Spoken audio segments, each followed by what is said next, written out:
La 9534e séance du Conseil de sécurité reprend. Je donne maintenant la parole au représentant de la Mauritanie.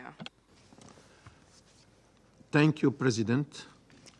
I have the honor to deliver this statement on behalf of the member state of the Organization of Islamic Cooperation in my capacity as a chair of OIC Group.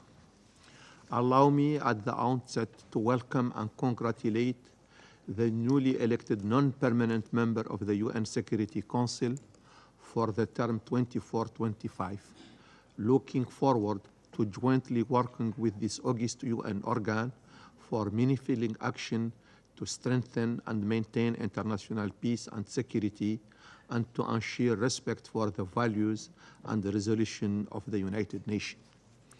Our appreciation goes to non-permanent member states who have successfully completed their term.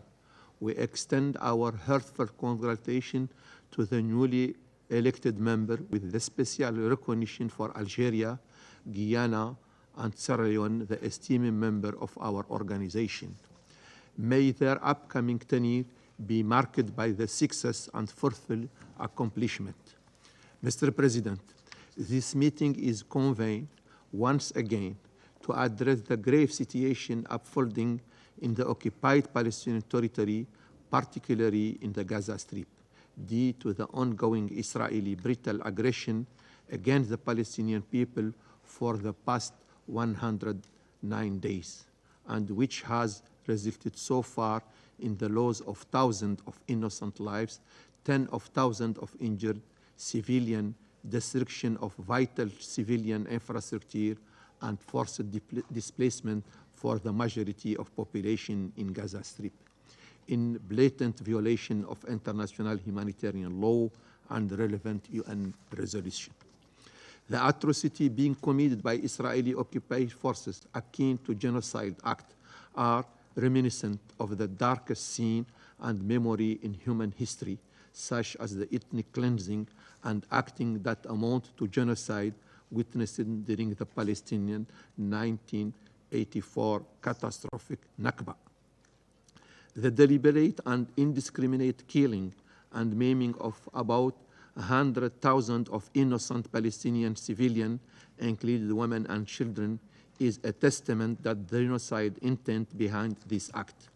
The wanton destruction of residential buildings, schools, hospital, and UNRWA facility further underscores the systematic Israeli persistence in eradicating the Palestinian people, national, ethnic, and religious identity. This required indeed immediate attention and intervention of this esteemed body. In the same vein, the Organization of Islamic Cooperation, OIC, firmly rejects any attempt to alter the democratic composition of Gaza Strip through forced displacement. The suffering endured by the Palestinian population, with about 90% of the population have been displaced and faced with the constant threat of death, in flagrant violation of international humanitarian law, amount to a war crime. In addition, Israelis' obstruction of aid workers and the denial of essential supplies such as food, water, electricity, medicine, and shelter exacerbate the humanitarian crisis and constitute heinous crime that demand urgent intervention on humanitarian, legal, and political front. Mr. President, the escalating Israeli aggression, violence, and incursion in the West Bank, coupled with the settler attacks against Palestinian civilians, exacerbate their suffering and pose a grave risk of further deterioration of peace and stability in the region and beyond. Reports show that since 7 October 2023, about 350 Palestinian civilians have been killed and 5,800 unjustified detained. This international community must strongly condemn this human rights violation, put an end to these criminal acts, and hold those responsible accountable for their crimes. Furthermore, the OIC draw attention to the disturbing report of abuse, ill treatment, collective punishment, torture, and violence perpetrated against Palestinian detained. The plight of more than 11,000 Palestinian detained included 5,800 who were arrested since 7 October 2023, and the death of 7 prisoners within Israeli jails. Demand independent investigation into this violation and require enforcement of international humanitarian law, particularly the 4th Geneva Convention, in order to protect the human rights of Palestinian detainees in compliance with the role of international humanitarian law. In addition to the Israeli assault on dozens of mosques and churches in Gaza Strip, illegal Israeli action violating the sanctity of Al-Aqsa Mosque continue unabated. Report shows that more than 50,000 Israeli settlers stormed into Al-Aqsa Mosque in 2023 under the protection of Israeli forces. While illegal acts of suppressing, assaulting, terrorizing, and banning Muslim worshippers from reaching Al-Aqsa Mosque were strictly imposed in blatant violation of the right to freedom of religion and belief under international humanitarian law. Mr. President, the OIC deeply regrets that the fact this august body has so far failed to adopt needed international resolution toward the protection of Palestinian civilians as the primary UN body tasked with protection, global peace, security, and justice. The Security Council must do more to enforce its own resolution, prevent further crimes of aggression, and acts that amount to genocide, and ensure Israeli respect for and compliance with its obligation under international law. In response to this current heinous and unprecedented Israeli aggression against Palestinian civilians, a joint Arab and Islamic summit took place on 11 November 2023 in Riyadh, Kingdom of Saudi Arabia. This meeting adopted a resolution demanding an immediate cessation of Israeli military aggression, lifting of the Israeli siege, delivery of humanitarian aid to the Gaza Strip, and compelling Israel, the occupying power, to abide by international law. Mr. President, we call for an immediate and decisive action by this august body to halt the ongoing brutal Israeli aggression and impunity, and assure accountability for Israel, the occupying power, for its crime against humanity and illegal blockade on Gaza Strip.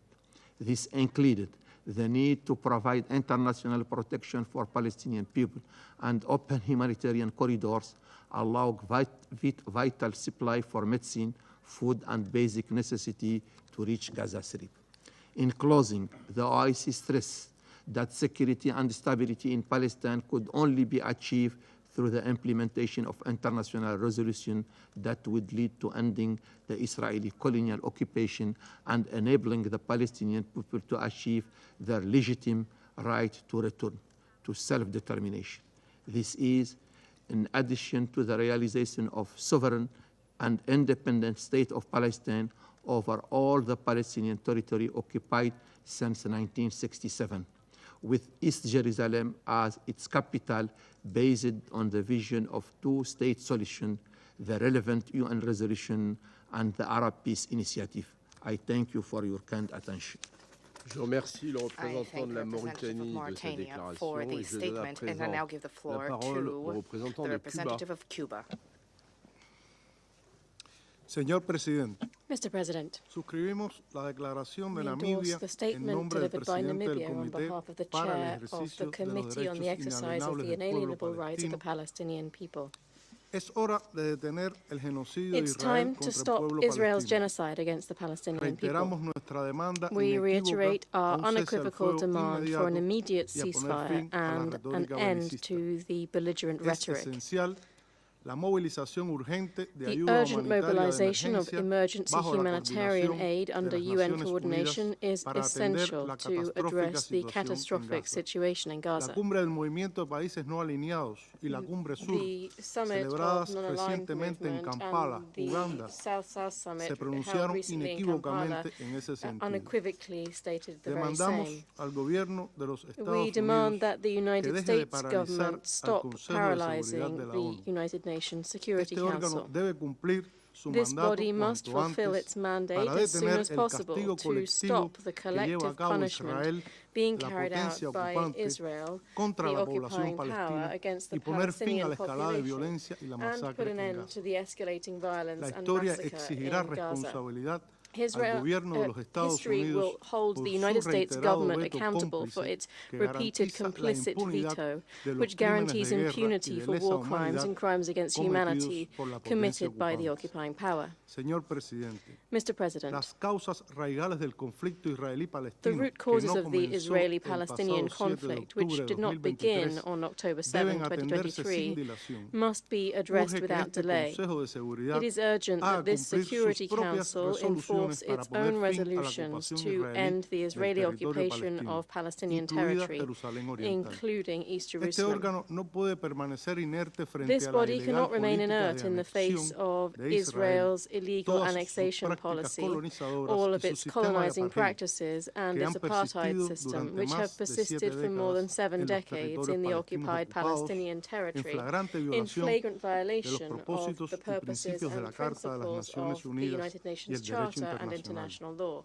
Nada puede justificar tales Nothing can acciones. justify such Es actions. impostergable una solución amplia, justa A y duradera al conflicto comprehensive, just, israelí-palestino and lasting solution sobre to la the base de la creación de Israeli-Palestinian dos conflict estados based on que the creation permita of al two pueblo states, which would palestino allow the Palestinian ejercer people su derecho to a la exercise libre their right to determinación y a self-determination disponer and to have de an un estado independent and sovereign independiente state y within soberano pre-1967 dentro de las borders, fronteras with anteriores East a Jerusalem as its capital, 1967, and which would con also Jerusalén guarantee the right of Oriental como return su of capital refugees, y que garantice can igualmente el derecho wait al no retorno de longer. los refugiados.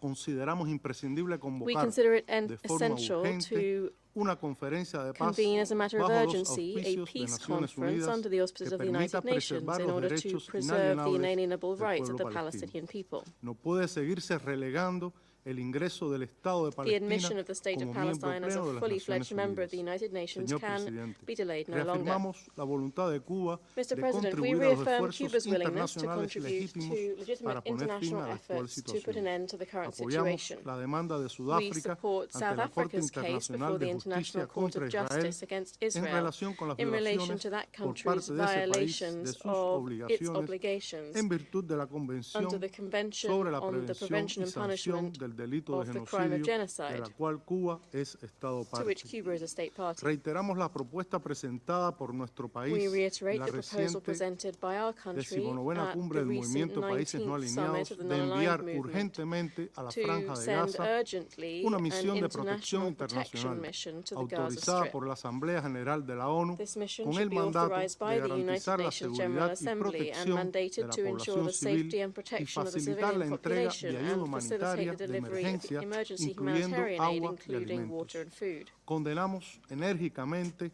la matanza We sin roundly condemn the precedentes de unprecedented miembros del killing of personal staff of del the Organismo United de Obras Nations Públicas y Relief Socorro and de las Works Naciones Agency for Unidas Palestine para los refugees refugiados de Palestina en in the Near el East, cercano Oriente, conocidas por sus siglas en inglés de known UNRWA, as UNRWA, y de los refugiados acogidos bajo la and the bandera de la killing ONU. of refugees being Continuaremos sheltered under the apoyando la UN flag. extraordinaria labor We humanitaria will del continue to organismo. support the extraordinary En correspondencia humanitarian work con of esta that posición, agency.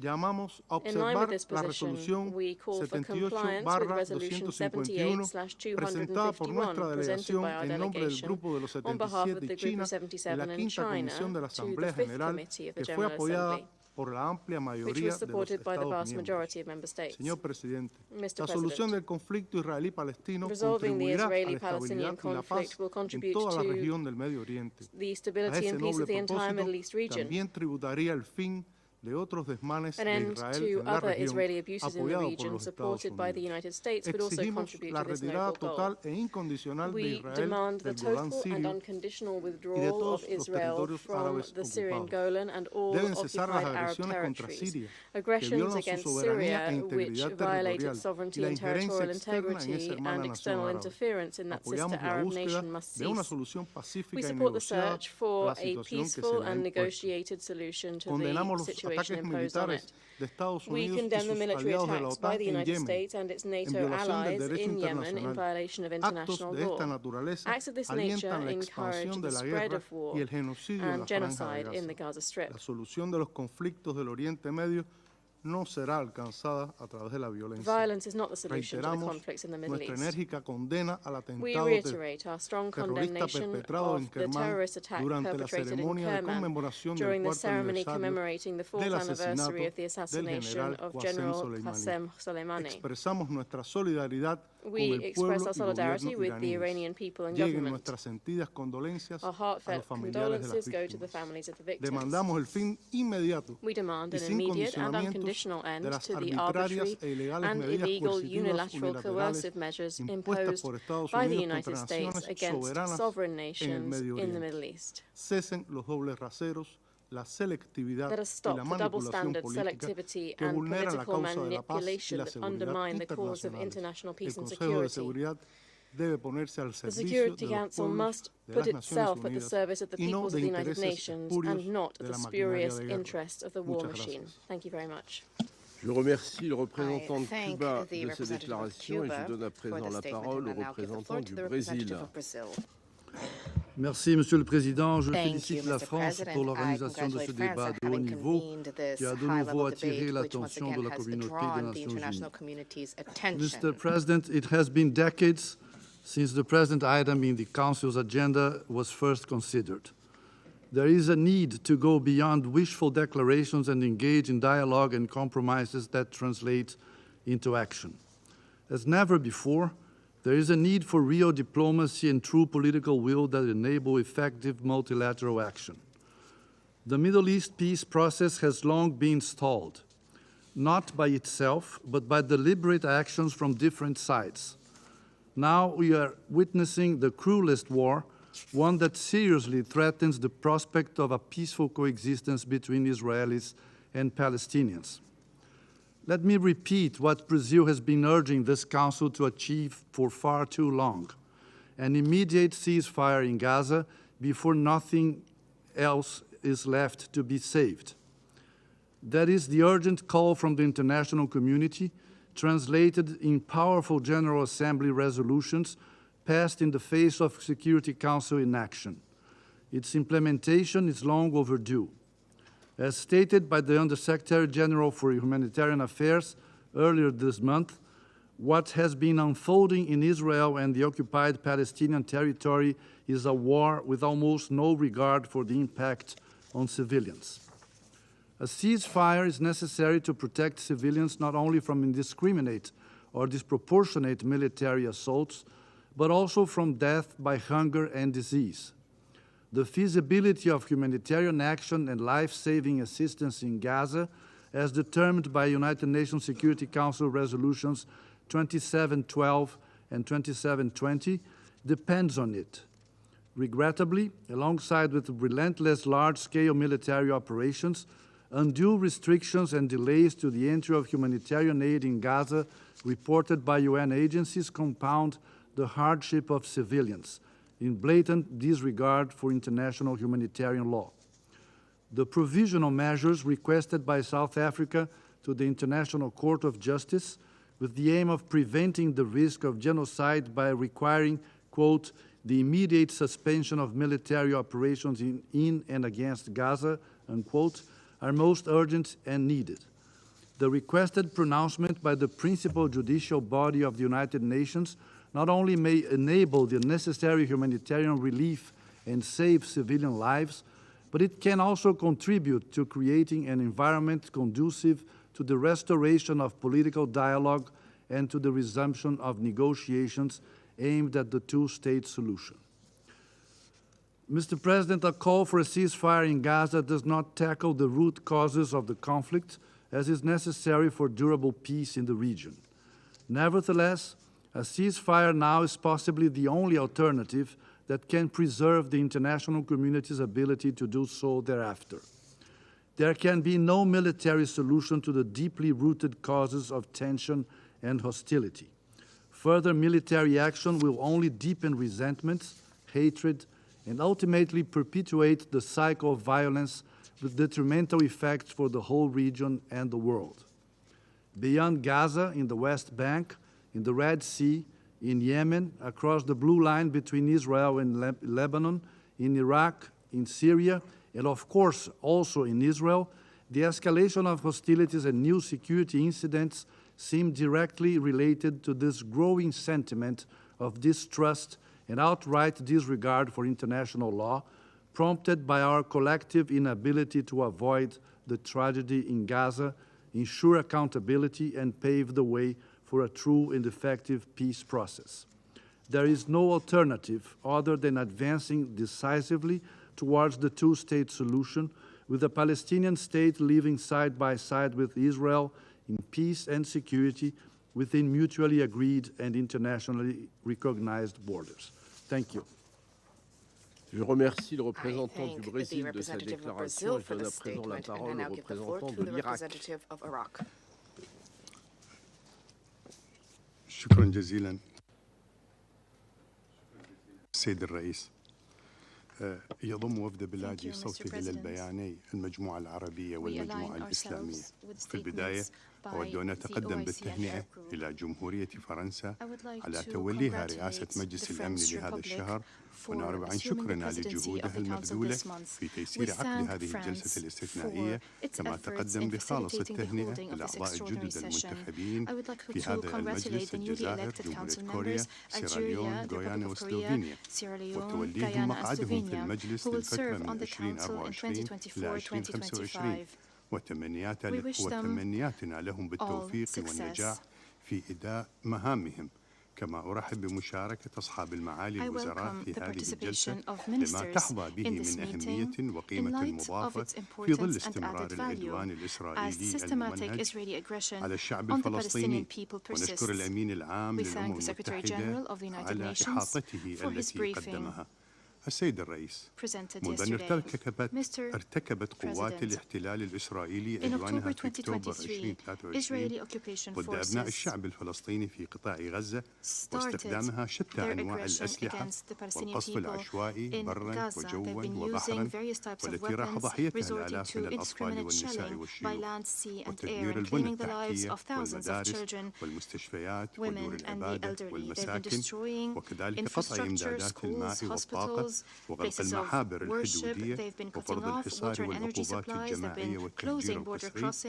لم يتمكن مجلس الأمن من ممارسة مسؤولياته القانونية في حفظ السلم والأمن ولعدة مرات، وإيقاف هذه المجازر والإبادة الجماعية التي ترتكبها قوات الاحتلال الإسرائيلي، الأمر الذي أدى إلى تفاقم الوضع الإنساني وحدوث كارثة إنسانية حقيقية، كما وصفها الأمين العام للأمم المتحدة بأنها حالة غير مسبوقة بسبب كثافة العمليات العسكرية والتي ستؤدي إلى تبعات ونتائج تؤثر على السلم والأمن الإقليمي والدولي.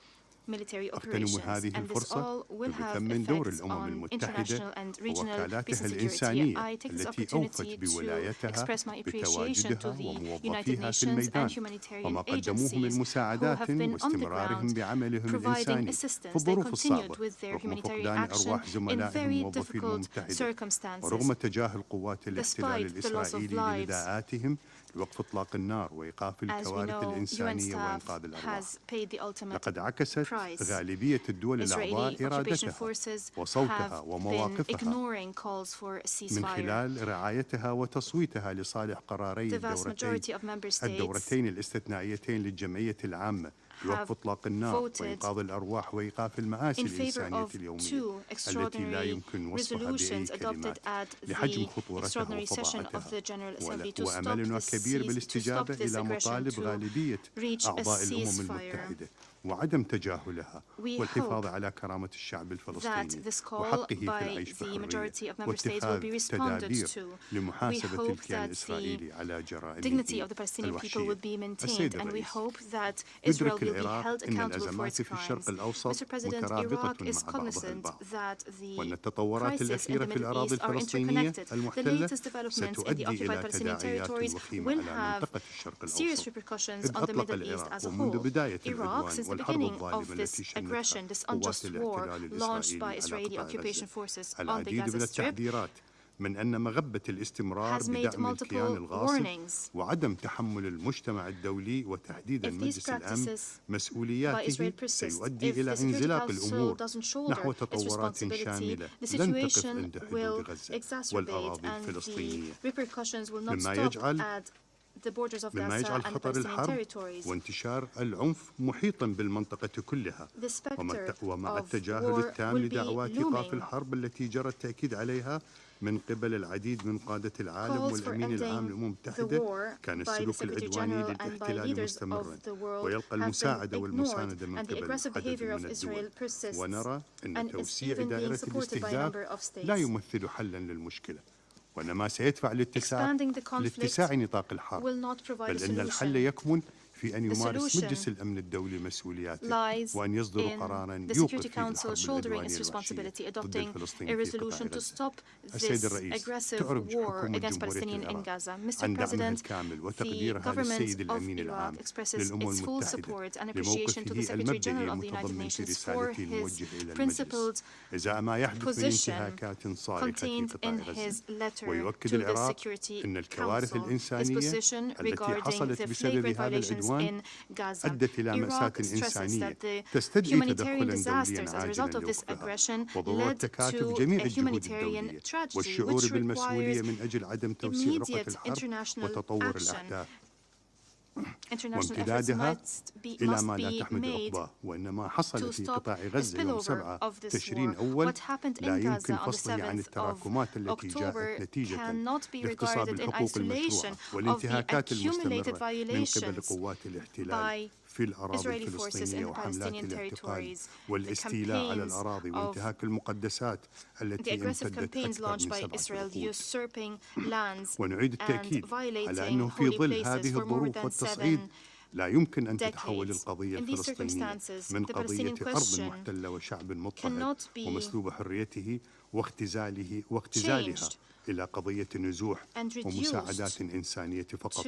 وعليه آن الأوان أن يتخذ المجتمع الدولي تدابير فعلية لإنهاء الاحتلال الإسرائيلي وهذه المعاناة المستمرة، كما نجدد دعوتنا للمجتمع الدولي بما يملي الشعور بالمسؤولية والتضامن الإنساني بمطالبة الكيان الإسرائيلي القائم بالاحتلال بوقف عدوانه المستمر ضد أبناء شعب فلسطين والامتثال إلى القرارات الدولية، ويعرب العراق عن دعمه وتأييده للدعوة القضائية التي تقدمت بها جنوب أفريقيا ضد الكيان الإسرائيلي أمام محكمة العدل الدولية بسبب ارتكابه جرائم إبادة جماعية، واعتبارها خطوة مهمة نحو وقف إطلاق النار والمحاسبة وتحقيق العدالة وإنهاء الاحتلال وتبعاته.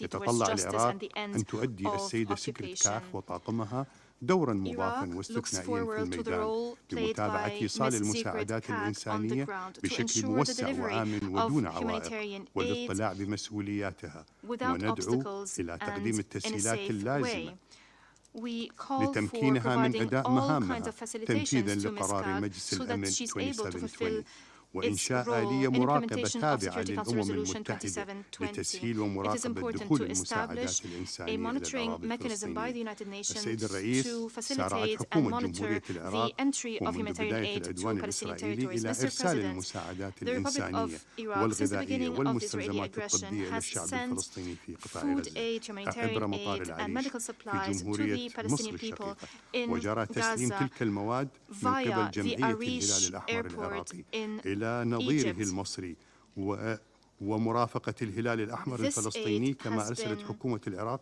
ناقلات وقود إلى جمهورية مصر محملة بزيت الغاز لغرض إيصالها إلى القطاع. وختاما السيد الرئيس، نجدد موقف حكومة وشعب العراق بمساندة الشعب الفلسطيني وبما يقرره من تحقيق تطلعاته وحقه في تقرير المصير وإقامة الدولة الفلسطينية على أرض فلسطين. Palestinian state on Palestinian territories. I thank you. Le représentant de l'Irak pour sa longue intervention et je passe la parole à la représentante du Portugal. Merci Monsieur le Président et merci aussi pour l'organisation de ce débat. Unfortunately, since the last open debate on the situation in the Middle East, the violence is spreading across the region. Hostages are still being held captive by Hamas. The suffering of the Palestinian people in Gaza is unprecedented. The territory is becoming unlivable, and the anger is on the rise, laying down the foundations for future waves of youth being radicalized among both Israelis and Palestinians. Once again, Portugal would like to reiterate its unequivocal condemnation of the terrorist attacks by Hamas, reaffirm its solidarity with Israel and its right to self-defense. We demand the unconditional release of all hostages and the direct access to the International Committee of the Red Cross to the remaining captives. Terrorism is not admissible in any circumstances. At the same time, we continue to witness a humanitarian catastrophe unfolding in Gaza, and we must be vocal in rejecting the normalization of the suffering of the Palestinian people. After more than 100 days of war, there is no place for waging war against an entire population. Collective punishment of civilian population is contrary to international humanitarian law, and preventing further loss of life is a pressing priority. We have just heard the staggering numbers the Secretary General brought us here yesterday. This level of destruction is unprecedented, and the civilian population in Gaza is defenseless, both against Hamas and Israel. Furthermore, the basic tenets of international humanitarian law are not compatible with constraints to the necessary flow of food, water, electricity, and fuel to Gaza. We are deeply alarmed by the risk of having even more Palestinians dying from hunger and disease than the ones that have already died under the bombings. We need immediate implementation of UN Security Council resolutions 2720 and 2712. Rapid, safe, unhindered, expanded, and sustained humanitarian access to Gaza must take place now. This implies the urgent need for creating the conditions for a permanent ceasefire. We maintain the view that our collective priority should be the protection of civilians and addressing the humanitarian situation on the ground. Accordingly, Portugal contributed with 10 million euros for humanitarian relief of the Palestinians, as announced at the humanitarian conference held in Paris last November. That contribution reflects our position towards this conflict. We stand on the side of humanity. Therefore, we reiterate our support to Secretary General Antonio Guterres' calls for an immediate humanitarian ceasefire. We commend the extraordinary commitment of the UN workers on the ground, and we reject any attempt to undermine the UN credibility and authority. Political narratives play a decisive role in shaping public opinions. Hence, we condemn any statement or message that implies the relocation of Palestinians, and we condemn the widespread violence of radical settlers against Palestinians in the West Bank and Jerusalem. Not holding these acts accountable is inconsistent with the rule of law. Finally, we must do all we can to prevent a spillover of this conflict across the region. Therefore, we call for more actions conducive to de-escalate the situation in south of Lebanon, Syria, Iraq, and the Red Sea. We call as well for maximum restraint. It is time to bring back the diplomatic track. Mr. President, we must address the structural drivers of this conflict. We must bring hope in the future for the Palestinian people and meet the security concerns of Israel. This must be done through a new impetus to the peace process, building, among others, on the Arab Peace Initiative. And this requires trust and will to engage in meaningful negotiations. We know what we aim for, peace in the region based on a two-state solution. This is the only way forward. Let us now lay down the conditions to achieve that goal. I thank you. Je remercie la I représentante thank du the representative Portugal of pour sa Portugal for their déclaration et je donne à statement. I présent now la give the parole à la floor to the représentante de representative Sainte of Saint Lucie. Lucia. Thank you, Mr. President, for giving me the floor. I have the honor to deliver this intervention on behalf of the 14 member states of the Caribbean Community, CARICOM. Allow me to extend our appreciation to the Secretary General, Guterres, for his remarks at yesterday's open debate.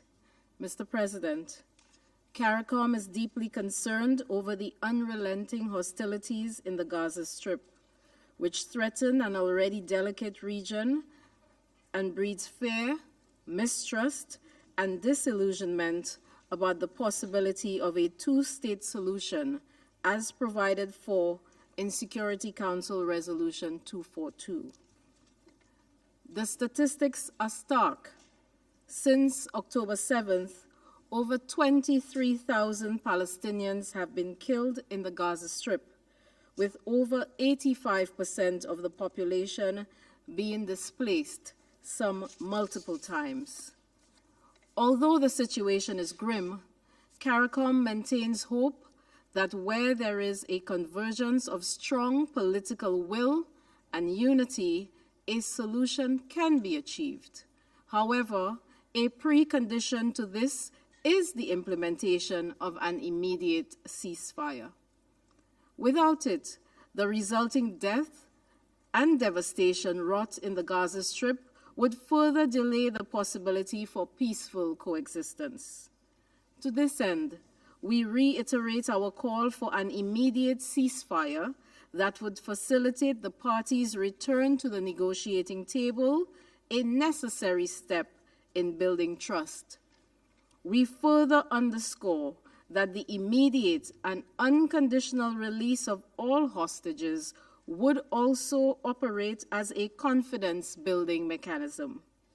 Alongside efforts towards a ceasefire is the need for permanent, unhindered, and unconditional passage of humanitarian aid at levels commensurate with the overwhelming needs. This is the only way to assuage the symptoms of a conflict, the brunt of which is borne by innocent civilians. Within this context, CARICOM takes this opportunity to recognize the commitments made by the United Nations, including the UN Relief Agency and Work Agency for Palestine Refugees in the Near East, UNRWA, as well as humanitarian partners working in these hazardous conditions. We underscore that even conflicts have rules to which all parties are equally bound. We therefore call on both sides to comply with their obligations under international law, including international humanitarian law, particularly as it pertains to the conduct of hostilities, protection of civilians and civilian objects, humanitarian access, and the protection of humanitarian personnel and their freedom of movement. In this vein, we also call on all parties to respect their obligations enshrined within the resolutions adopted by the Security Council, including resolutions 2720 and 2712. Mr. President, as we conclude, we appeal to the members of the Security Council to work constructively to ensure that Gaza, already described by the Secretary General as a graveyard for children, does not descend into a charnel house. Discord need not preclude durable solutions. We trust that the Council would prioritize the needs and well-being of the civilians to positively impact the situation so that both sides could work towards the vision outlined in Resolution 242, which remains the cornerstone of peace in the region.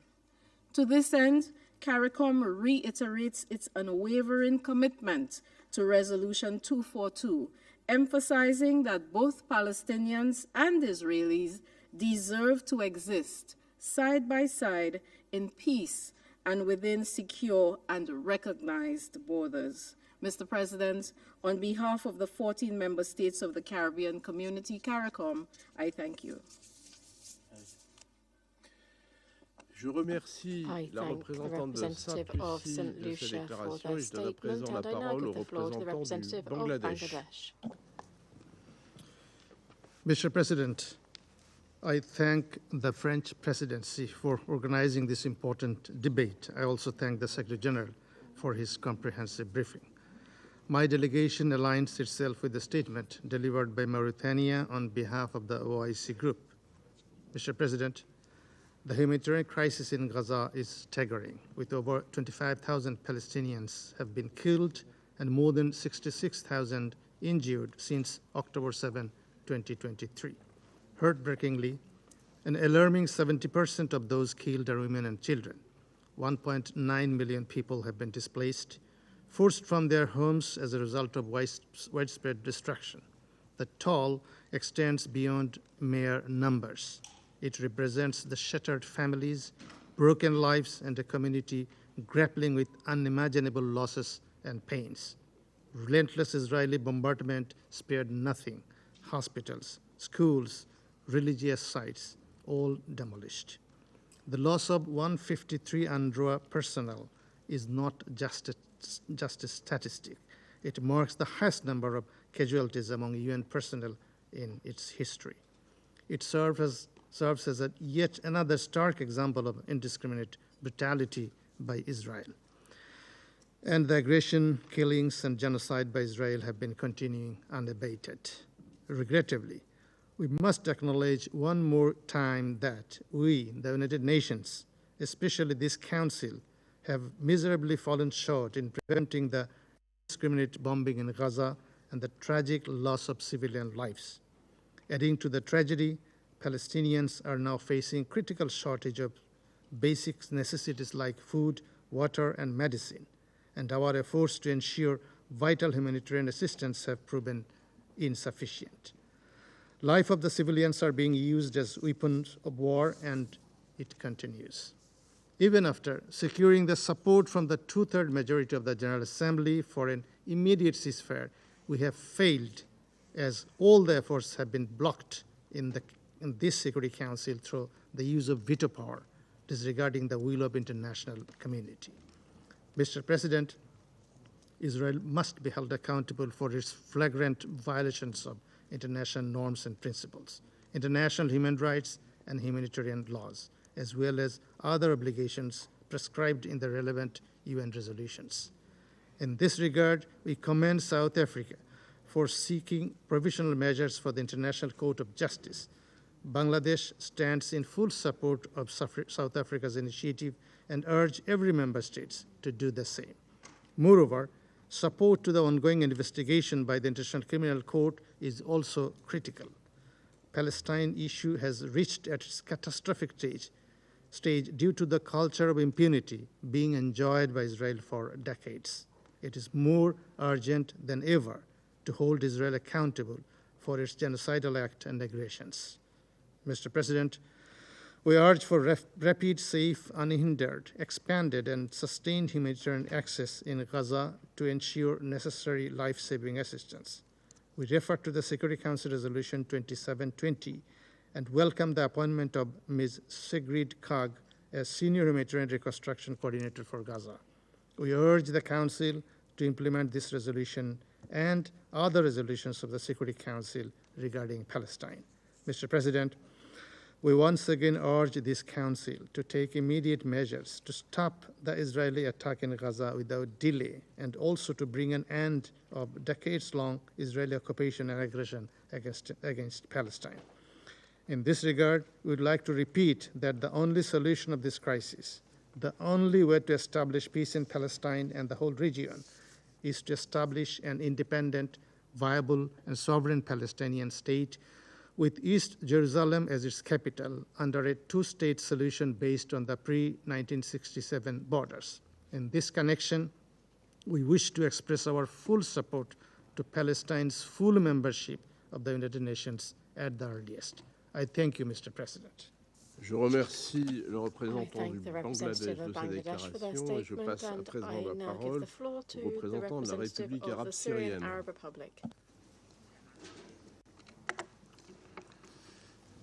السيد الرئيس، بداية ينضم وفدي إلى البيان الذي أدلى به المندوب الدائم لمملكة البحرين الشقيقة باسم المجموعة العربية، ويود أن يدلي بالبيان التالي بصفته الوطنية.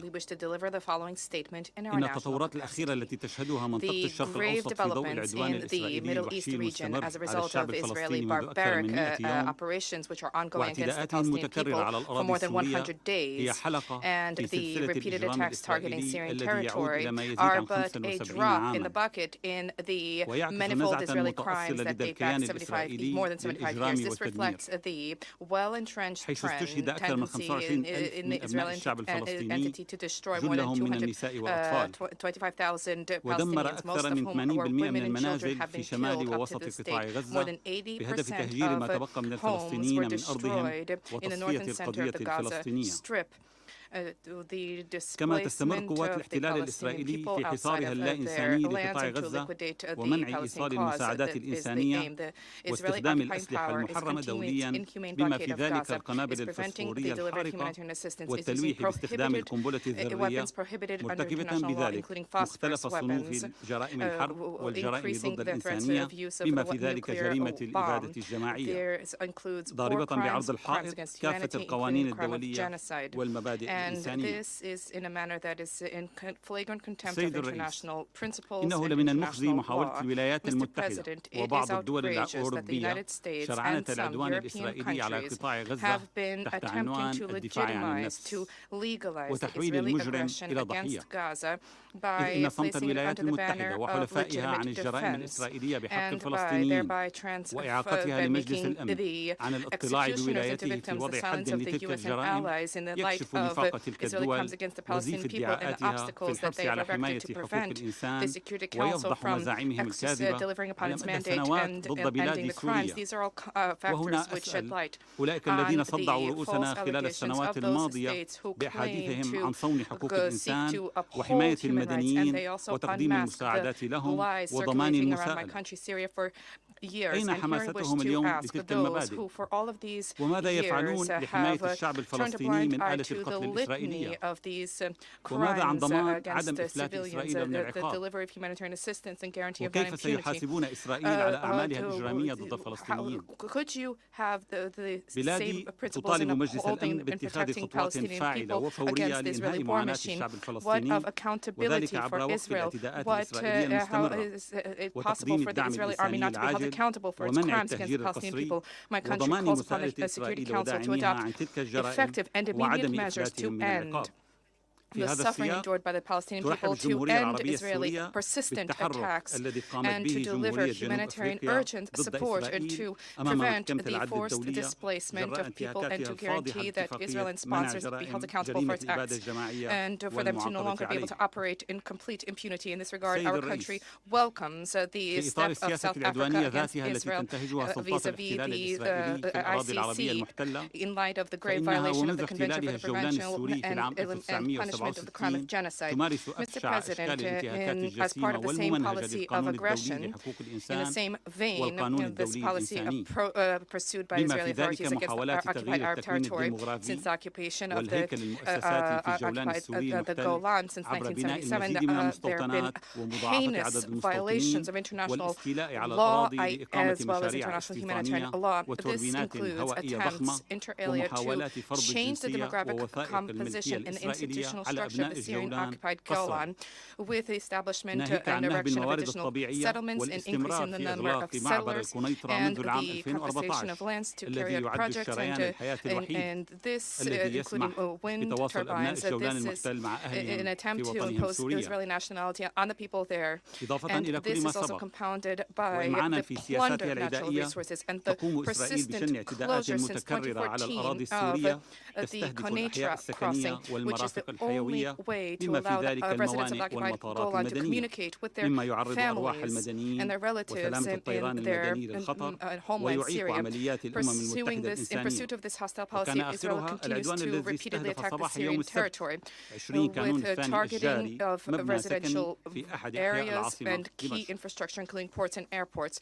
The most recent attack was on 20 January, targeting a residential building in a neighborhood of Damascus. These are recurrent attacks targeting the Syrian Arab Republic. There are persistent threats against the states in the region. All of this unequivocally sheds light on the expansionist policies of the Israeli occupying power, flouting the rights of the people in the occupied territory. The Syrian Arab Republic warns Israel and its sponsors against the continuation of these aggressive policies, which can result in further fanning of flames in the entire region with a global escalation that will jeopardize peace and security both at the regional and international levels. And we urge the Security Council to shoulder its responsibility and to strive to immediately end the occupation of the Arab territories and to ensure implementation of the relevant resolutions of the Security Council, specifically Resolution 242,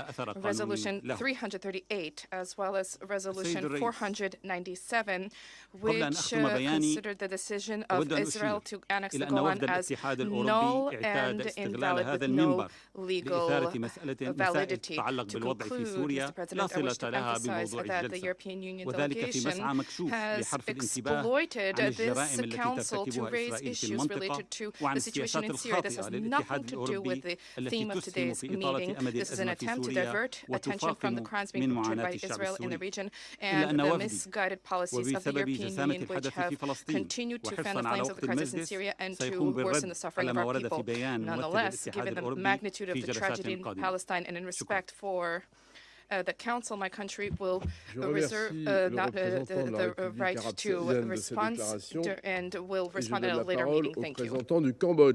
I now give the floor to the representative of Cambodia.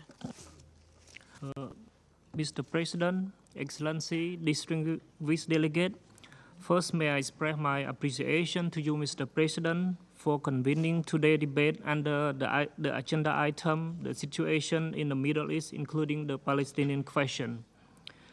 It has been more than 100 days since the conflict began on October 7, 2023, resulting in thousands of civilian casualties and enormous destruction in Gaza. It is very unfortunate to see that the war is still going on.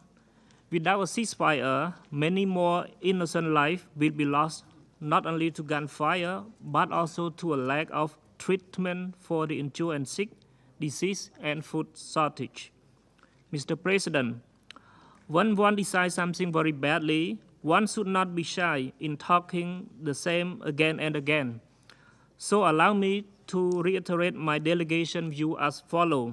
First, while welcoming the 4 resolutions, 2 adopted by the Emergency Special Session of the General Assembly and 2 adopted by the Security Council, Cambodia called on all relevant parties to the conflict to implement this resolution to save people's life, prevent the spillover in the region, and achieve a ceasefire. Second, to allow the 2 nations to live in harmony, it is of utmost importance to seek and address the root cause of the Palestine-Israel conflict.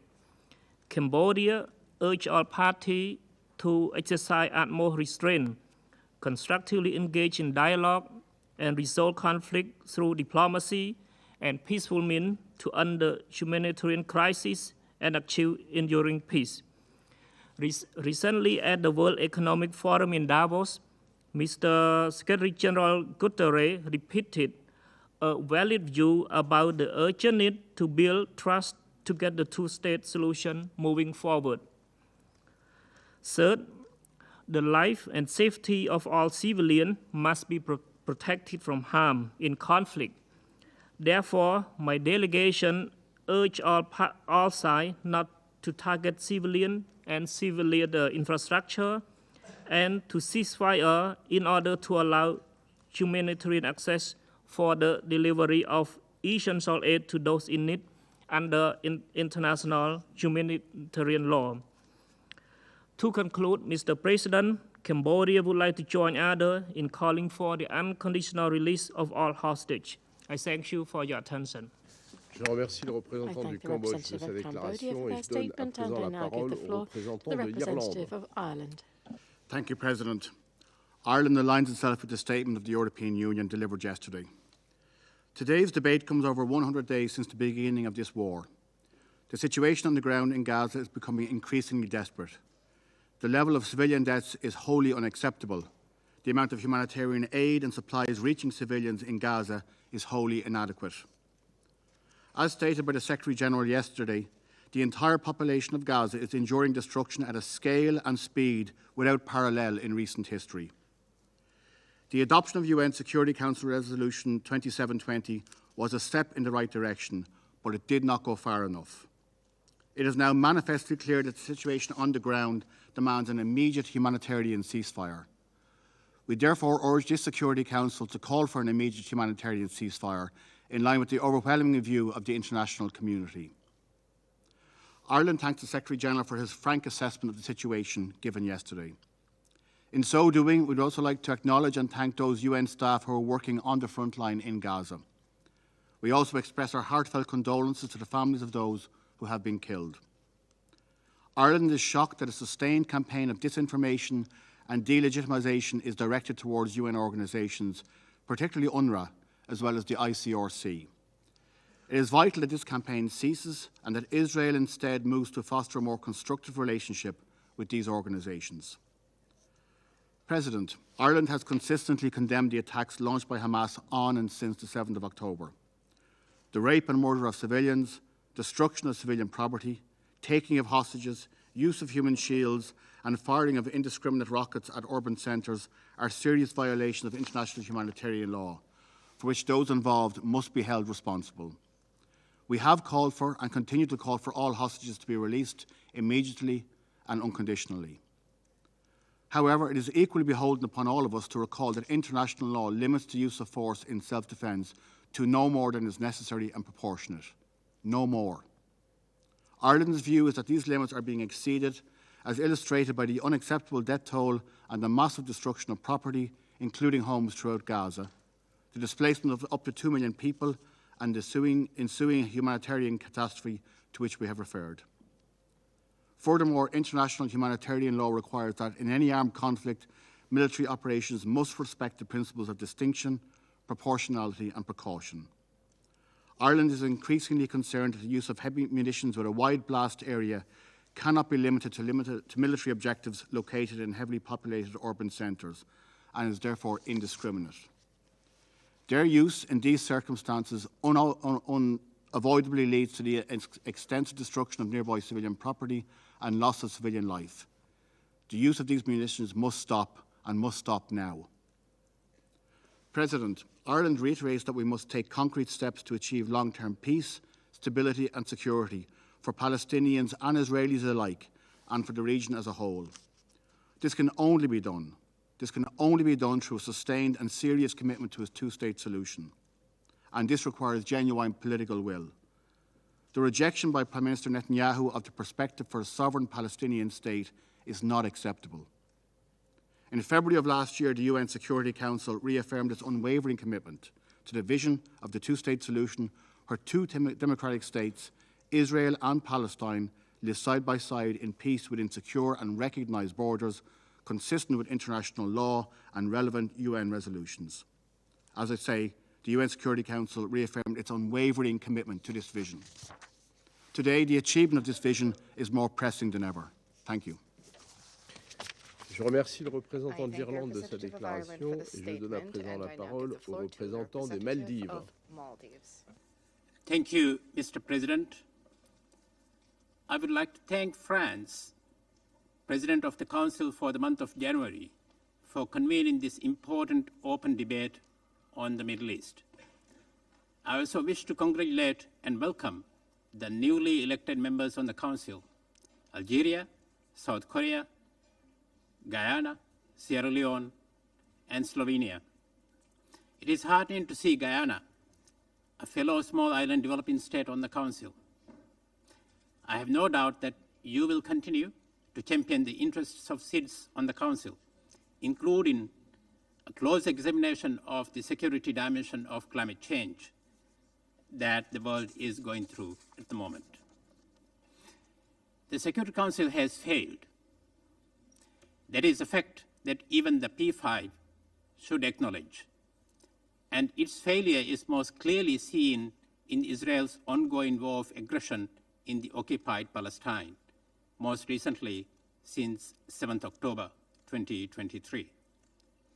What is most astonishing is that the Council, which is responsible for maintaining global peace and security, is refusing to call for a ceasefire.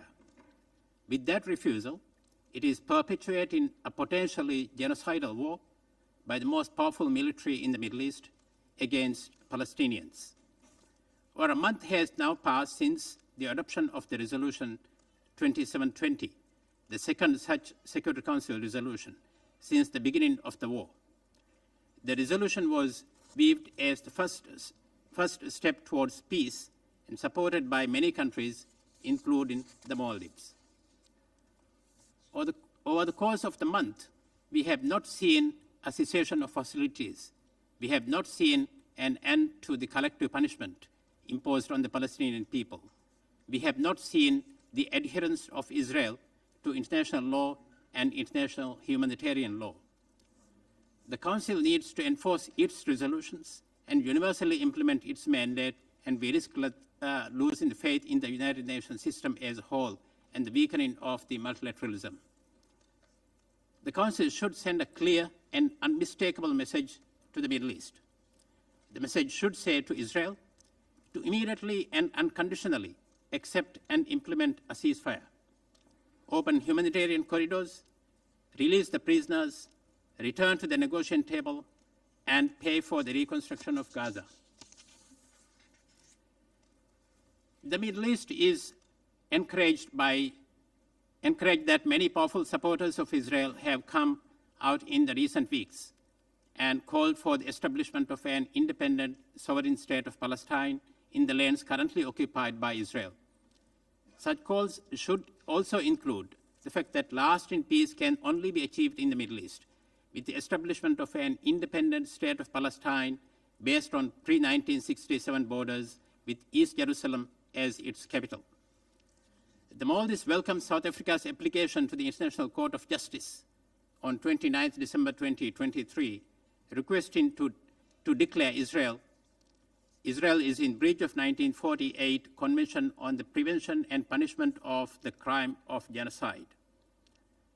An expedited response by the court will undoubtedly enable to take urgent action against all acts and measures that are in breach of international humanitarian and international human rights law.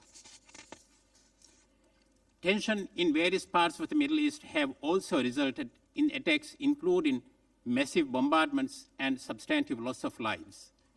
We would like to see a deeper engagement by the UN, especially the Department of Political and Peacebuilding Affairs, in promoting dialogue, mediation, and other preventive diplomacy tools. We also like to believe that DPPA and other UN agencies have accumulated a substantial amount of knowledge on conflict resolution and management in the Middle East. We call on the Council members to use such resources, for such knowledge can generate evidence on what policies and tools have worked and what have failed in preventing conflicts and in sustaining peace. That enduring conflict in the Middle East stands as a powerful symbol of the failures of this Council. The Maldives, therefore, urges the Council to uphold its obligation in maintaining international peace and security. We reiterate our calls for an immediate ceasefire in Gaza and allow immediate and urgently needed humanitarian aid and assistance to the Palestinian people. I thank you.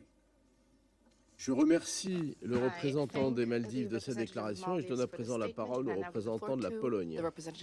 Merci, Monsieur le Président. Je voudrais également vous remercier d'avoir organisé ce débat.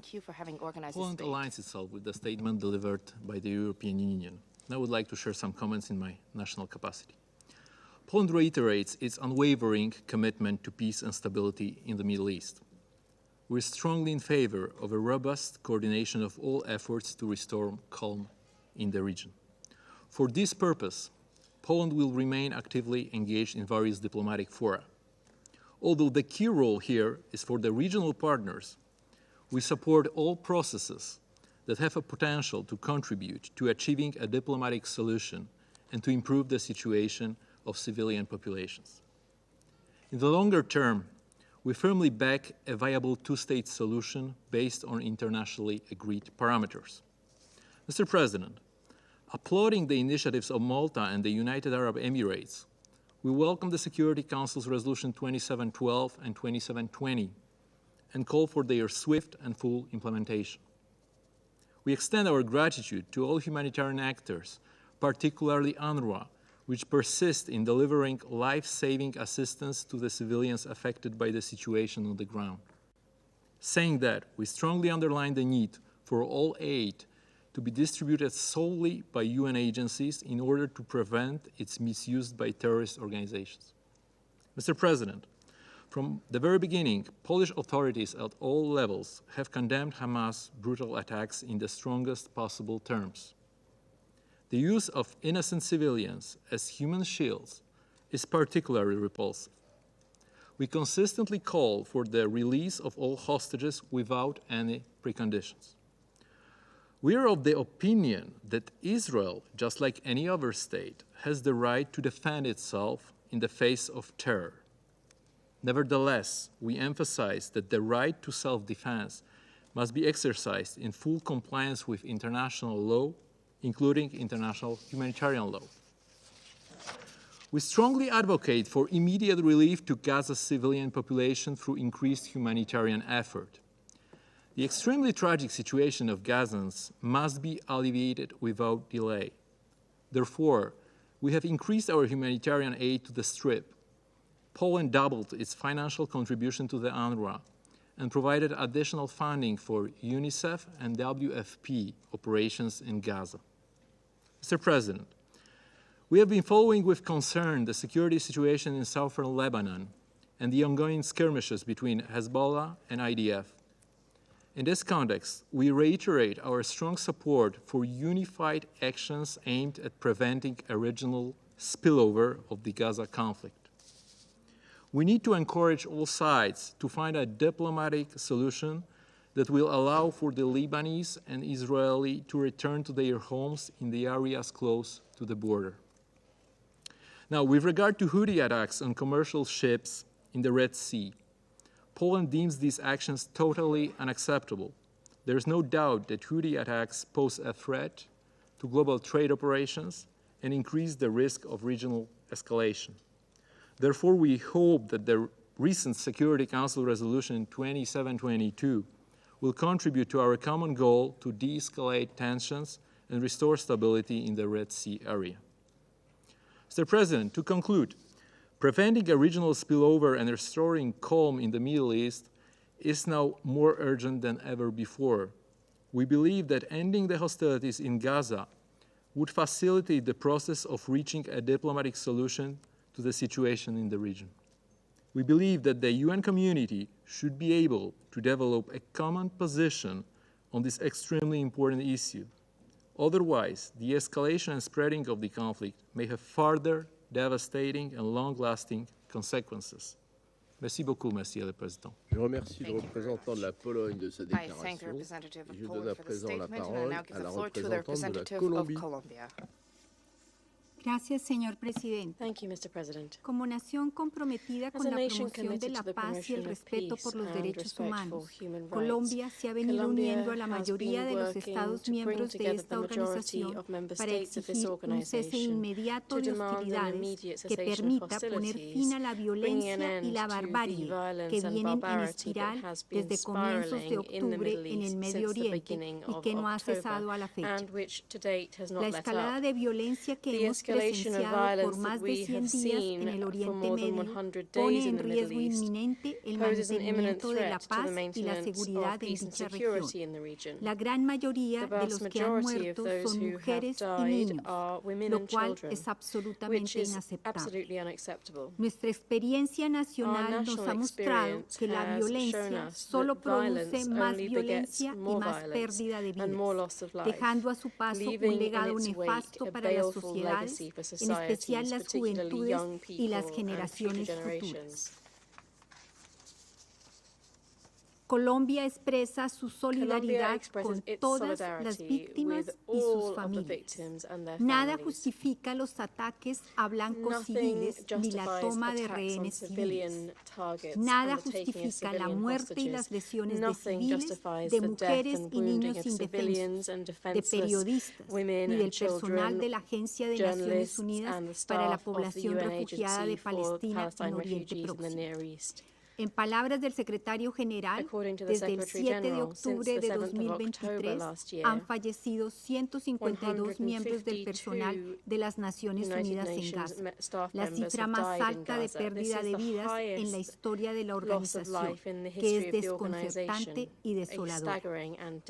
Vemos con preocupación la escasez de agua, alimentación y de refugio en Gaza, al igual que el desplazamiento de un alto porcentaje de su población. Es inadmisible que sean forzados a dejar sus hogares para transitar a áreas congestionadas y limitadas. Reiteramos que la comunidad internacional está obligada a condenar de manera contundente las graves violaciones al derecho internacional humanitario que se están presentando y que han afectado de forma desproporcionada a mujeres, niñas y niños y otros grupos vulnerables. La ausencia de una respuesta al conflicto entre Israel y Palestina genera consecuencias deplorables para la población civil, desestabiliza la región y cuestiona el sentido mismo de la vida y de la humanidad. Por ello, reafirmamos nuestro respaldo a una salida pacífica, definitiva e integral a la cuestión palestina, fundamentada en la solución de dos estados que convivan uno junto al otro, dentro de fronteras seguras e internacionalmente reconocidas de conformidad con lo establecido en las resoluciones relevantes de la Asamblea General y del Consejo de Seguridad, respetando los derechos humanos y el derecho internacional humanitario. El gobierno de Colombia saluda la demanda presentada por Sudáfrica contra Israel en la Corte Internacional de Justicia en La Haya por la violación de varias disposiciones de la Convención de 1948 contra el genocidio.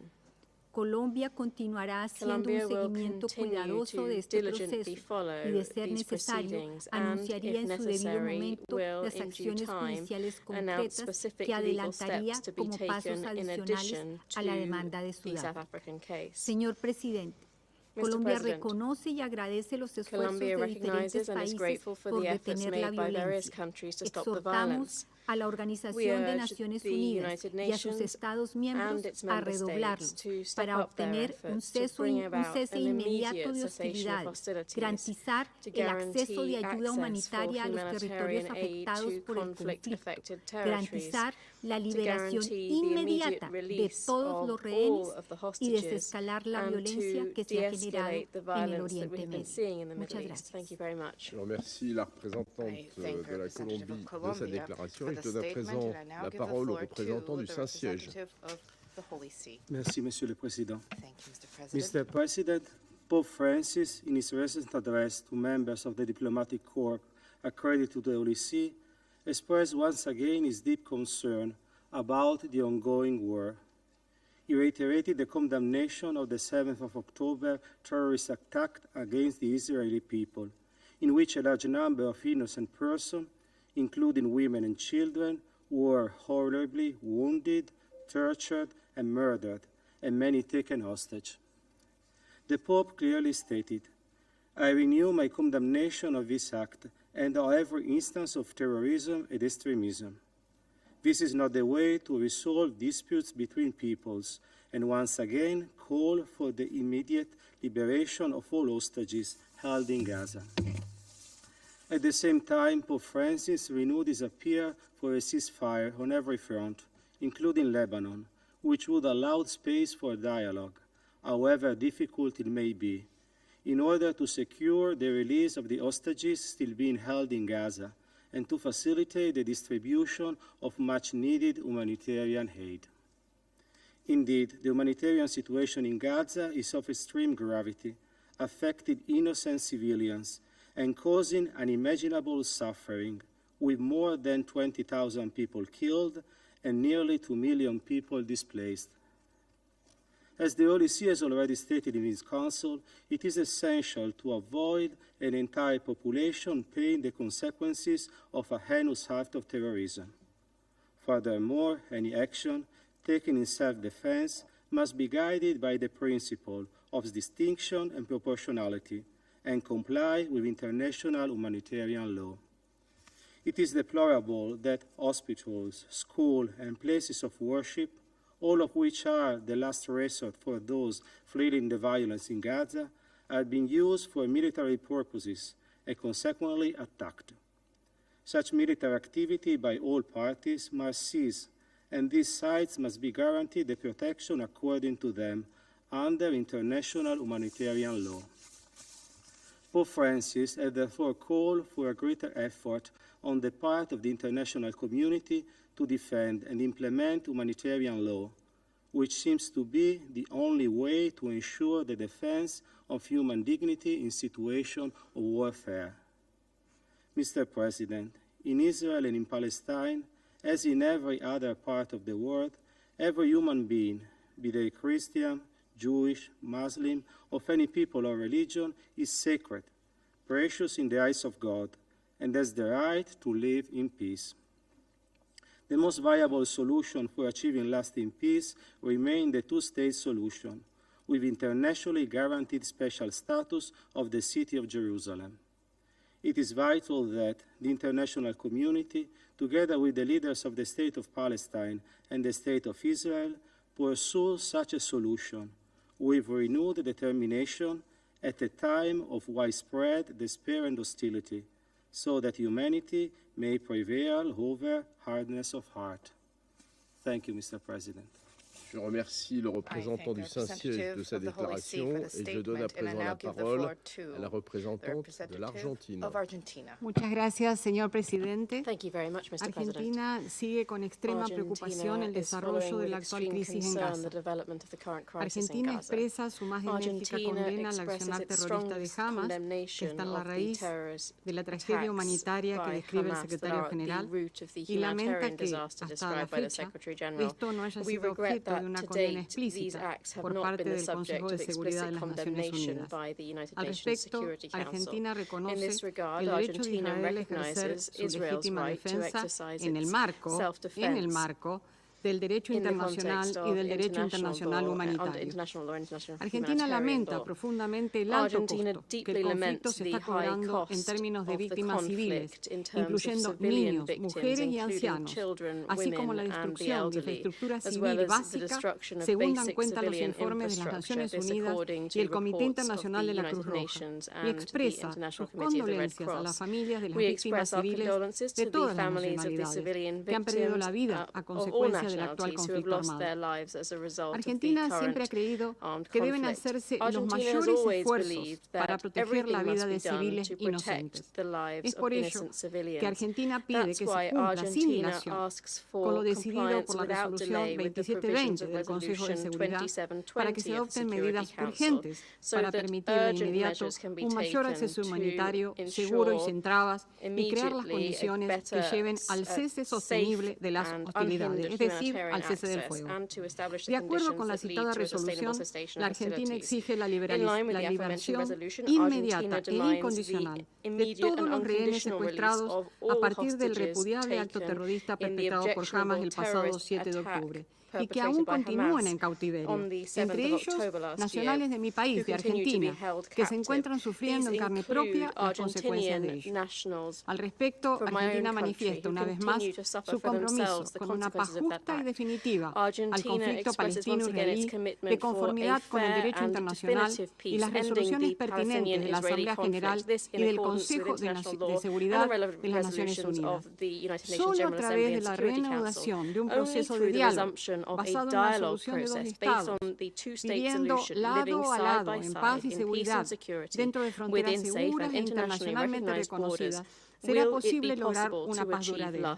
En este sentido, resulta urgente renovar el compromiso de la comunidad internacional para alentar a israelíes y palestinos a que regresen a la mesa de negociaciones con miras a alcanzar una solución pacífica y acordada de este conflicto. Finalmente, mi país agradece al secretario general y a su equipo por los esfuerzos que viene realizando y rinde un sentido homenaje a funcionarios internacionales que con grandes y sobrados sacrificios y esfuerzos se desempeñan hoy en el terreno. Una mención y un reconocimiento especial merecen aquellos miembros de las Naciones Unidas que han perdido la vida en el cumplimiento de sus tareas. Muchas gracias, señor presidente. Je remercie la représentante de l'Argentine de sa déclaration et je donne à présent la parole au représentant du Chili. Señor presidente, felicitamos a Francia por convocar a este debate abierto y la conducción que ha ejercido durante su presidencia este mes en este órgano. Agradecemos esta oportunidad porque nos permite reafirmar la importancia que le asignamos a esta materia. En este mismo sentido, tomamos nota de la presentación realizada por el propio secretario general y el resto de los oradores. Chile promueve la solución de los dos estados y el derecho de Israel y Palestina a vivir en armonía dentro de fronteras internacionales seguras y reconocidas y con pleno respeto a los derechos humanos de todos sus habitantes. Por este sentido, hacemos un llamado urgente para dar cabal y pronto cumplimiento a las resoluciones pertinentes que respaldan el derecho del pueblo palestino a constituir un Estado soberano, como son las resoluciones 181 y 242 de la Asamblea General y también aquellas relacionadas como la resolución 234 del propio Consejo de Seguridad, donde se reafirma que el establecimiento de asentamientos por parte de Israel en el territorio palestino ocupado, incluida Jerusalén Oriental, no tiene validez legal y constituye una flagrante violación del derecho internacional. Señor presidente, indudablemente los actos terroristas perpetrados por Hamás el 7 de octubre pasado y la respuesta indiscriminada del Estado de Israel sobre la población civil que habita en la franja de Gaza y que también ha afectado a Cisjordania, infringen el respeto de la Carta de la ONU, el derecho internacional y el derecho internacional humanitario. Junto a lo anterior, en funciones de este conflicto en el resto de la región, hemos observado eventos que son de profunda preocupación. Por esto, hacemos eco del llamado del secretario general y los respectivos jefes de distintas agencias de la ONU, entre estas la UNRWA, la OMS, el PMA y la UNICEF, que un cese al fuego inmediato, duradero y pleno es esencial para disminuir las tensiones. Un alto al fuego sigue siendo prioritario para la protección de civiles, particularmente mujeres, ancianos y niños. No cabe duda que la vida humana debe ser nuestra máxima prioridad y hasta el momento este Consejo de Seguridad no ha logrado controlar. Subrayamos que no existe contradicción alguna entre la legítima defensa de un Estado o el combate al terrorismo y respetar la vida de los civiles. Simplemente no está permitido atacar la infraestructura civil crítica, incluyendo viviendas, centros sanitarios y educativos y refugios, entre otros. Manifestamos que se debe garantizar el acceso pleno, inmediato, seguro, sin trabas y sostenido de la ayuda humanitaria, lo que incluye respetar las resoluciones 2712 y 2720 adoptadas el año pasado por este órgano. Consideramos que se debe facilitar el uso de todas las rutas disponibles para ingresar y a través de toda la franja de Gaza.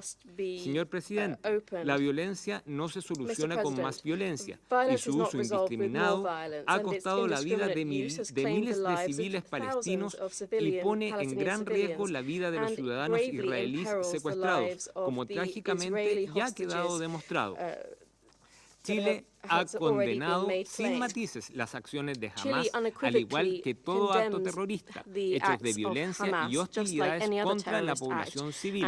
Asimismo, exigimos la liberación inmediata y sin condiciones de todos los rehenes aún en manos de Hamás, velando por su bienestar y trato en conformidad al derecho internacional. Alentamos a todas las partes involucradas, así como a la comunidad internacional, a seguir trabajando para terminar esta guerra. Esto solo es posible a través de la vía diplomática y el diálogo.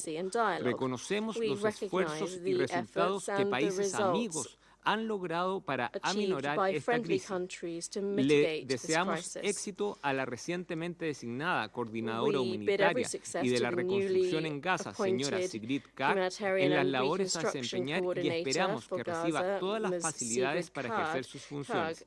Señor presidente, Chile siempre ha reafirmado como prioridad de su política exterior el contribuir a alcanzar una solución pacífica en el Medio Oriente, expresando constantemente nuestro apoyo a una solución justa y duradera. Nuestro compromiso se relaciona con albergar la comunidad palestina más grande fuera del Medio Oriente, que empezó a llegar a Chile a inicios del siglo XX, integrándose transversalmente en nuestra sociedad.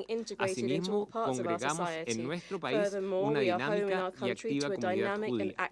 Al concluir, deseamos compartir que el jueves pasado Chile presentó, en conjunto con México, un escrito de remisión ante la Corte Penal Internacional respecto de la situación palestina, con el objetivo de reforzar la investigación de los presuntos crímenes de guerra y crímenes de lesa humanidad ocurridos en Gaza, Cisjordania, Jerusalén Este e Israel, ilícitos contemplados en el Estatuto de Roma, considerando que actualmente existe una investigación en curso por parte de la Fiscalía de esta Corte respecto a la situación de Palestina y el objetivo de la remisión de Chile es apoyar al fiscal en su indagación.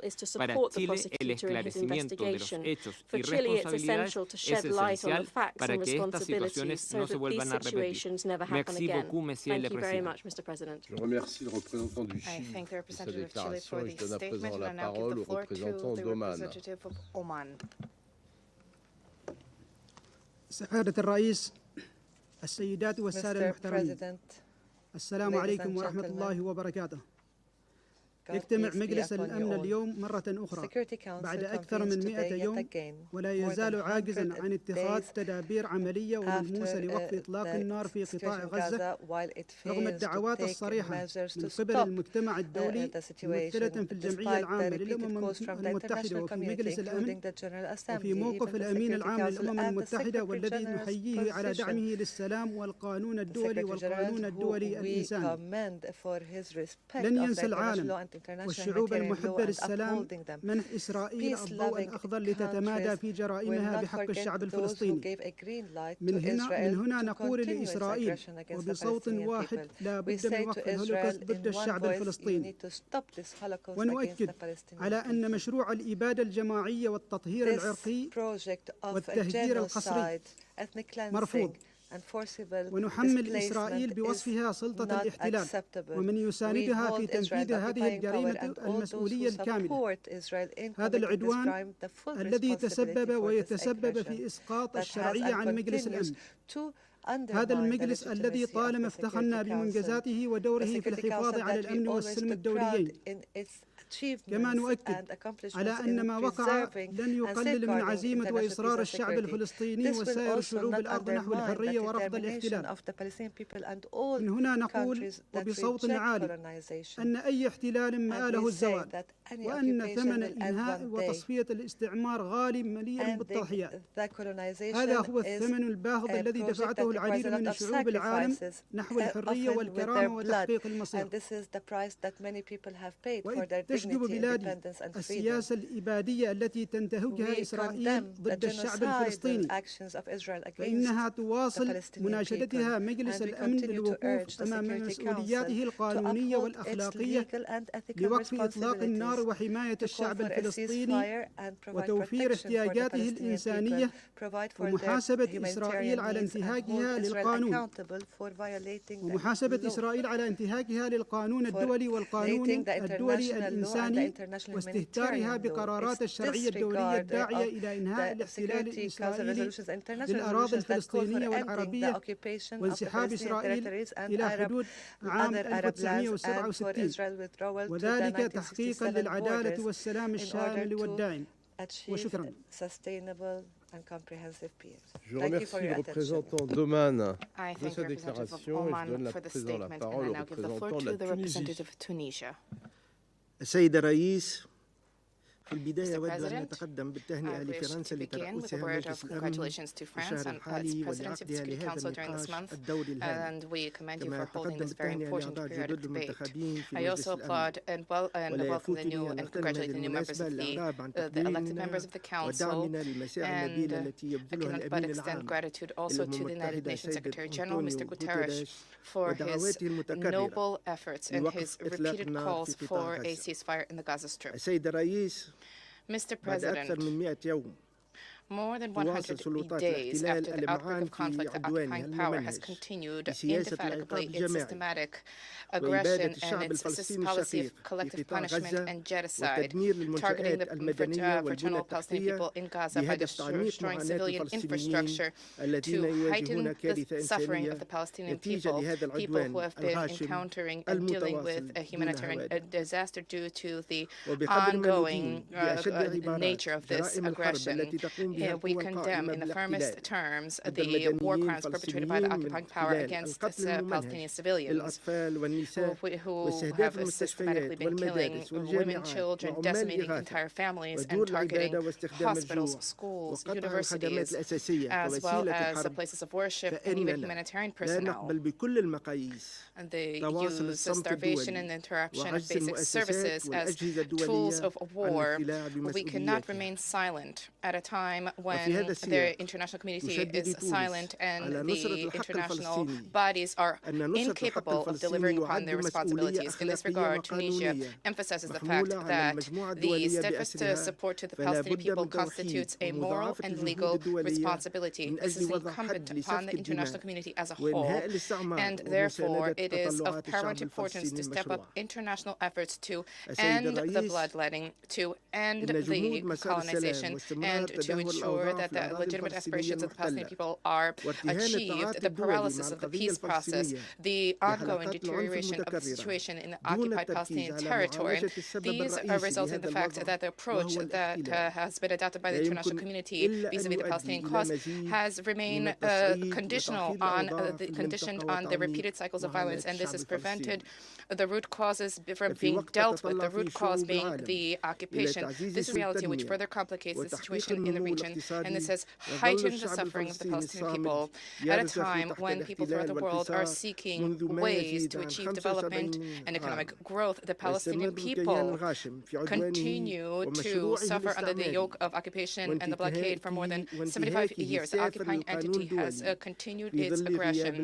Its expansionist project has been, and its flagrant violations of international law in full impunity. Tunisia emphatically denounces the double standards of policies and all attempts to place the executioner and the victim on the same footing, or attempts to liquidate the just Palestinian cause. We call for an immediate ceasefire, reiterate that call for the guarantees for the protection of civilians, for accelerated deliveries of unimpeded humanitarian assistance. We reject all attempts of forced displacement of the Palestinian people outside of their land in a flagrant violation of the principles of international law as well as the resolutions under international law. Mr. President, Tunisia is firmly wedded to the values of justice and of law. Tunisia resolutely rejects any form of pressure and aggression. We reiterate our steadfast position of support for the fraternal Palestinian people in their resistance to the occupation and resistance to the genocide which has been targeted against them, and for the building of an independent Palestinian state with Al-Quds Sharif with its capital. We have spared no effort to help advance the cause of the Palestinian people in their legitimate struggle to achieve their inalienable right and to end colonization. Thank you. I thank Tunisia for the statement, and I now give the floor to the representative of Sri Lanka. Thank you, Mr. President, for giving me the floor. Mr. President, the horrific position in Gaza and the West Bank has been described to us in graphic detail in the session that we have heard yesterday and today, would certainly place any other historical conflict known to humankind to be of incomparable intensity in the context of the grotesque manner in which the conflict is being prosecuted by the parties to the conflict, encouraged, of course, by third parties who appear to have little concern for humanity, but simply driven by the greed for global dominance and to satisfy their collateral agendas. We heard the Secretary General yesterday, who told us of the untold suffering and trauma of the Palestinian people and of the family members of the hostages, including those families who lost a family member to the terror of the 7th. Mr. President, it is said that an eye for an eye makes the whole world blind. My delegation does not intend to add more to this tragic narrative. Instead, we would silently wish and pray that sanity that we humans are said to be blessed with will sooner than later prevail. My delegation would therefore seek to appeal to the higher beings in all of us present here at this Security Council meeting by leaving you with a few lines which I have said before from a verse from Rabbi Sheila Weinberg, a community relations professional, titled Two Peoples, One Land. In her zest for peace in the Middle East, a plea worthy of contemplation, and I think it captures what should be the true ethos if we are to achieve a true and lasting peace. It goes thus: two peoples, one land, three faiths, one root, one earth, one mother, one sky, one beginning, one future, one destiny, one broken heart, one God. We pray, she says, that we be granted a vision of unity.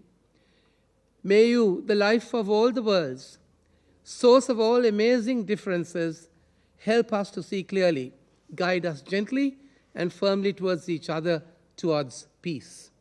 As she puts it, let us all breathe together, breathe life to all that we do to alleviate the suffering of those suffering due to this terrible conflict.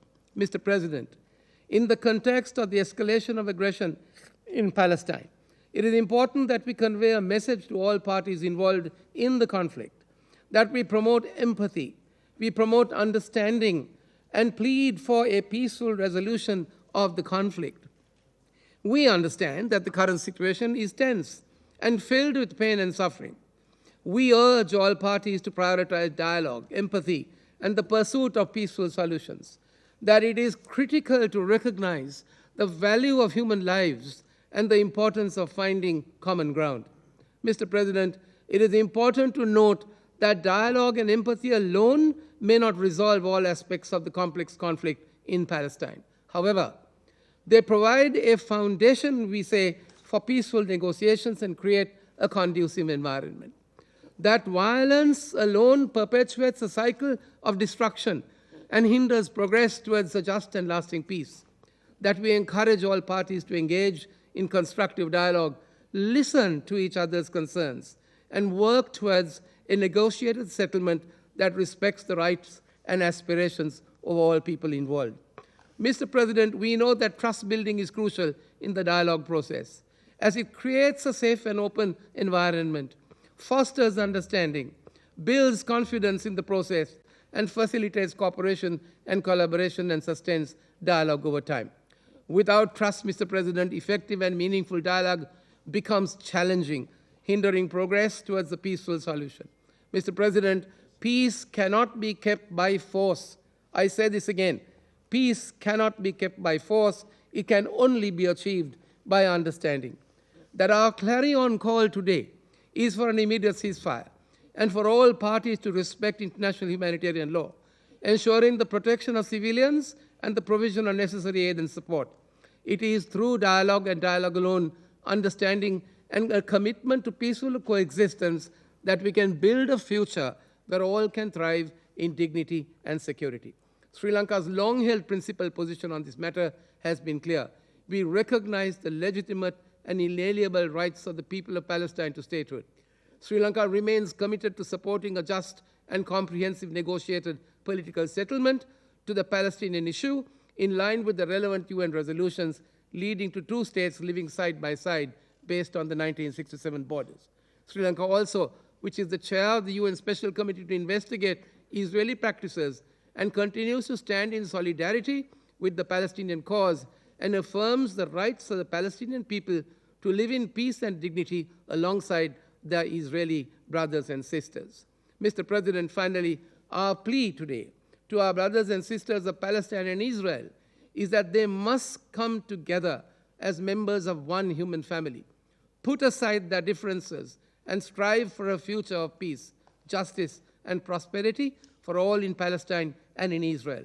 That the members of this Security Council, as trustees, I remind ourselves, as trustees of global stability and security, and as pledged in the Charter of the United Nations, must do everything possible and must do everything that it takes to facilitate a peaceful resolution of this conflict that we cannot be heard to pass on to future generations. I thank you, Mr. President. Je remercie le représentant Sri Lanka de sa déclaration. Il n'y a plus d'oratrice ou d'orateur inscrits sur la liste. La séance est levée.